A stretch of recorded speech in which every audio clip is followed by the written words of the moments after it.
We'll start with the today's topic, Laplace transform.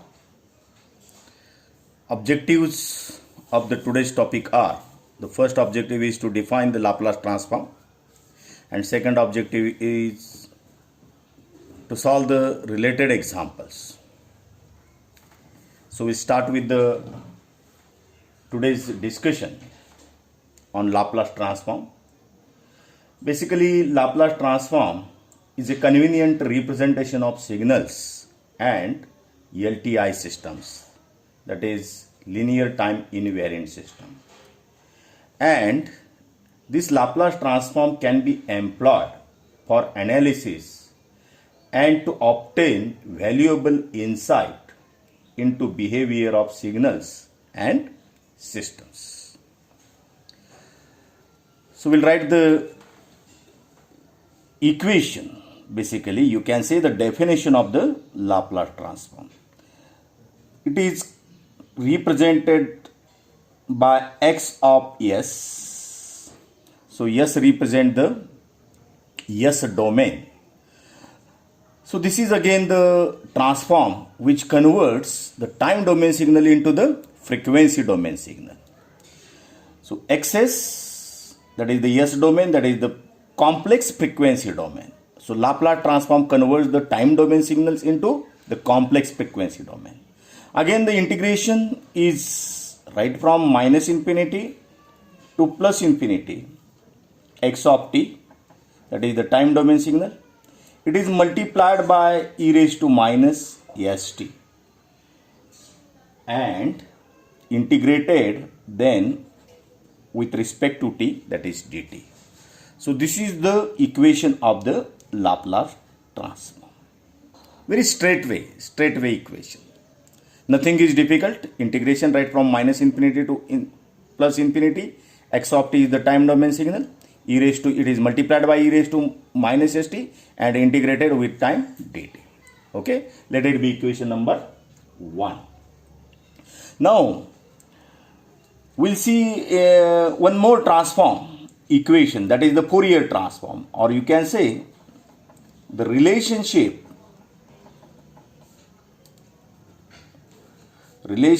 between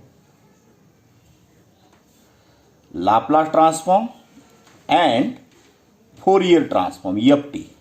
Laplace transform, LT stands for Laplace transform and EFT stands for Fourier transform. Just see here, the S is the complex quantity. So we have already represented the S many times. So S is equals to sigma plus j omega, where sigma is the real part of S and j omega, that is imaginary part of S. So S is the complex quantity. So we'll replace S by sigma plus j omega into equation number 1. So x of sigma plus j omega, that is equals to minus infinity to plus infinity x of t as it is, e raised to minus, now S replace with sigma plus j omega into t into dt. So that is equals to minus infinity to plus infinity x of t e raised to minus sigma t into e raised to minus j omega t into dt. If you see e raised to minus j omega t into dt, that is nothing but it is indicating the Fourier transform. So x of, just see here, sigma plus j omega, that is equals to minus infinity to plus infinity. Just I will take these two quantities, e raised to minus sigma t into e raised to minus j omega t dt. So this quantity is multiplied by e raised to minus j omega t and integrated with t over the period minus infinity to plus infinity. So this is the Fourier transform of this quantity. So this the Fourier transform of this quantity. Now, Fourier transform is the partial case of the Laplace transform. Hence, exact representation is possible when sigma is equals to 0. When you put sigma is equals to 0 in the equation, so you see the left hand side, so sigma is equals to 0, so x of j omega, that is equals to minus infinity to plus infinity. Now e raised to minus sigma t 0 means e raised to 0 is equals to 1. So quantity is remaining xt, e raised to minus j omega t into dt. This is the equation number 2. Just see, compare the equation number 1 with equation number 2. So this is equation number 1 indicates the Laplace transform LT, and equation number 2 represent the Fourier transform. That means x of s, when s is replaced with j omega, that is equals to x of j omega. Many times it is represented as x of omega. So this is the relationship between the Laplace transform and Fourier transform. Both are used for analysis of signals and system.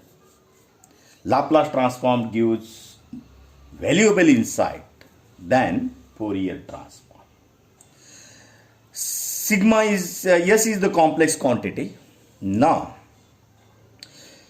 how can we represent the signal in the frequency domain of the Laplace transform? That we will see.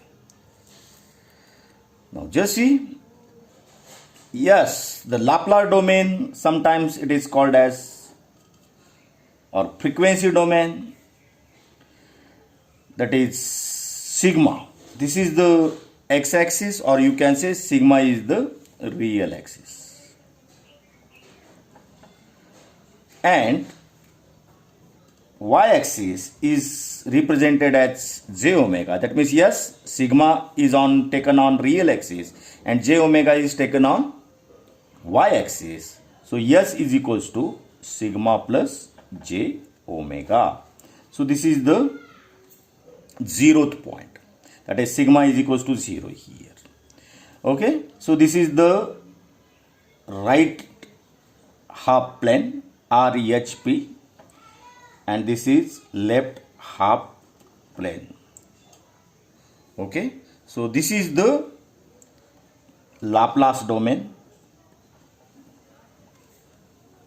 Laplace domain, or it is also called as S domain. So for analysis of signals and system, basically we are using this transform domain. This transform domain is called as Laplace domain or S domain. Right. So using this simple equation of the Laplace transform, we can solve different examples related to the Laplace transform. Before that, one more important thing that we have to see, that is the existence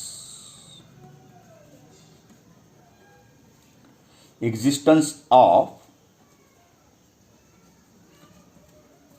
Laplace transform.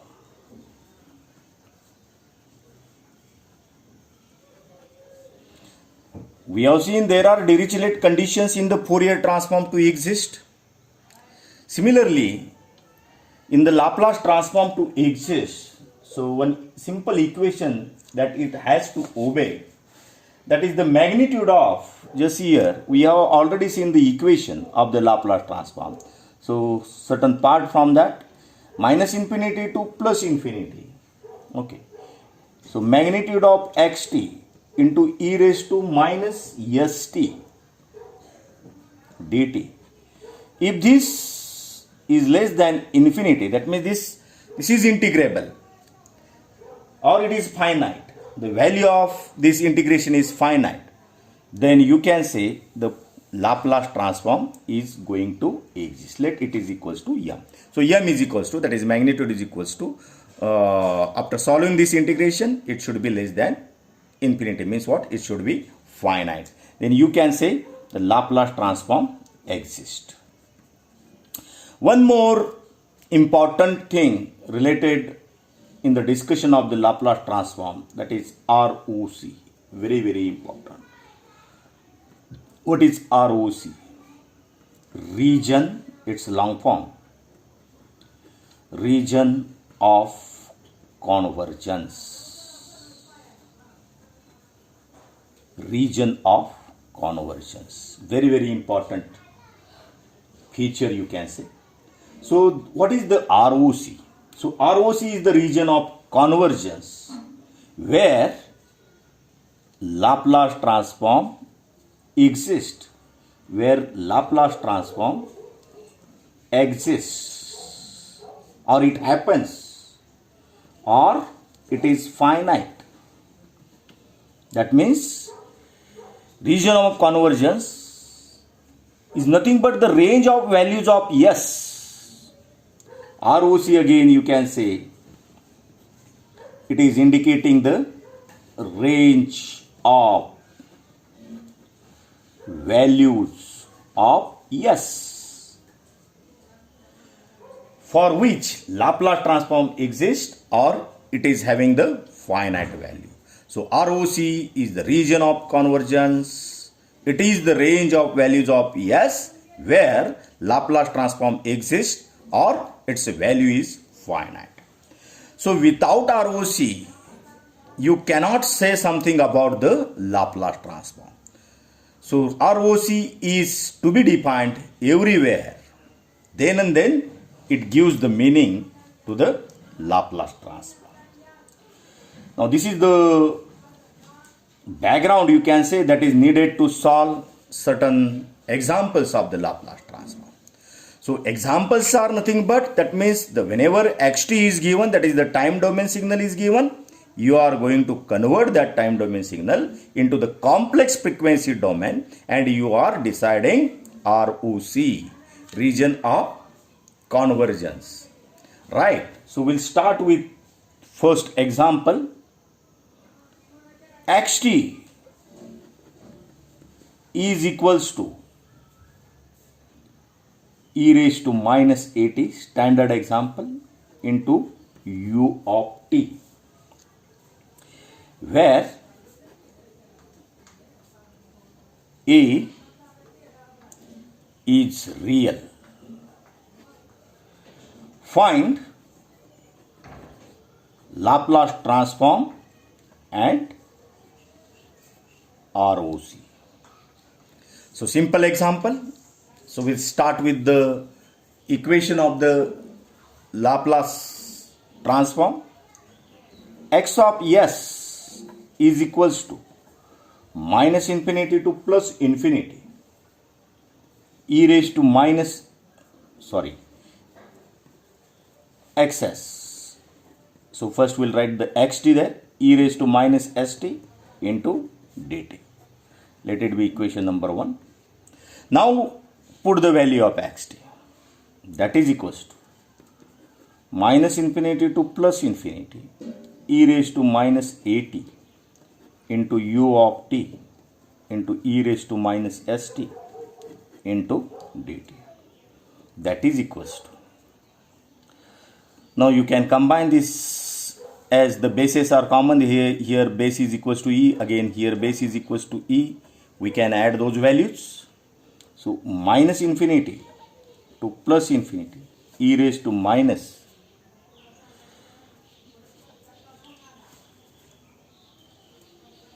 s plus a into t into u of t into dt. This is s plus a into t.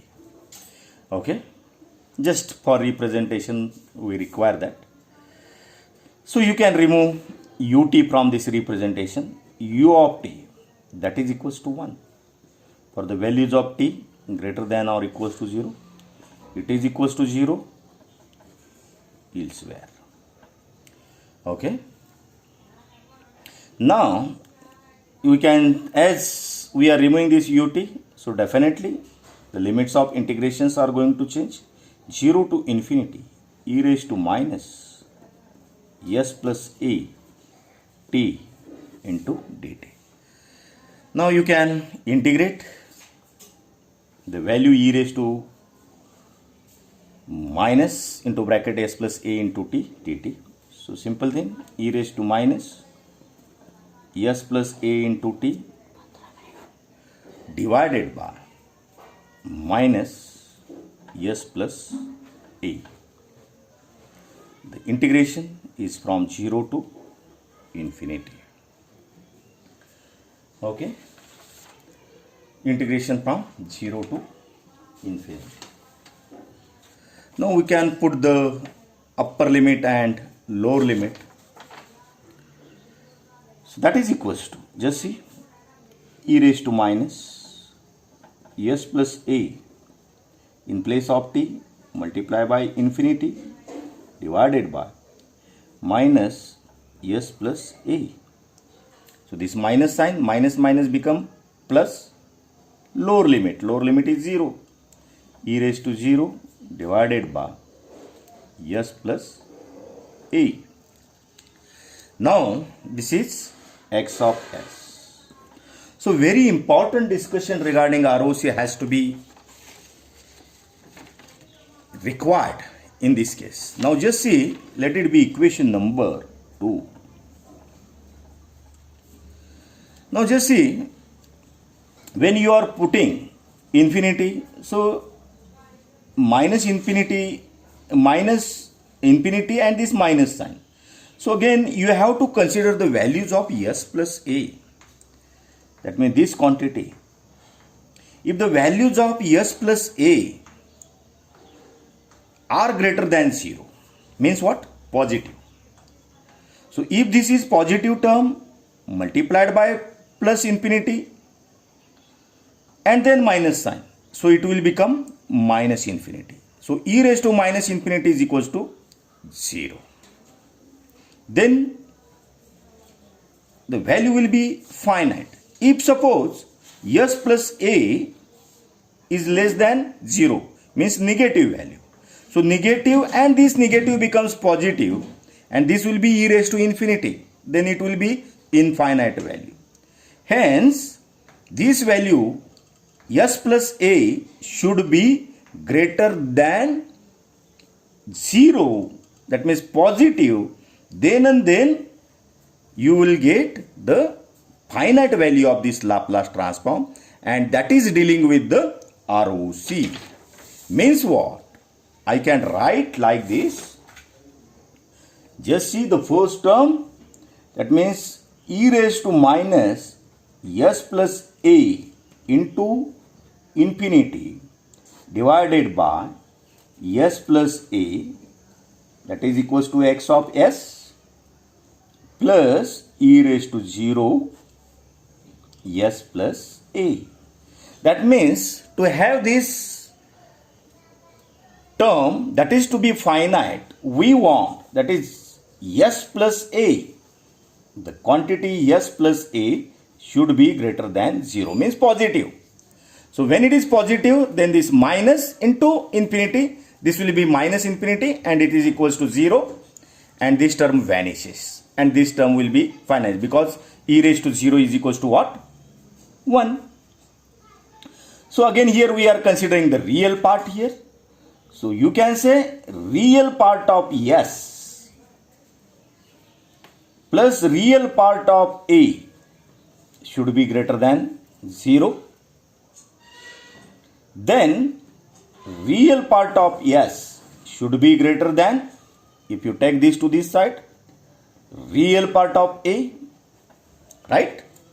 So real part of s should be greater than real part of a. So this is called as ROC. Then and then this equation is going to be having the finite value. Now just see here. Now if you put this is equals to the infinity, if you consider s plus a that is greater than 0, that is the condition for ROC.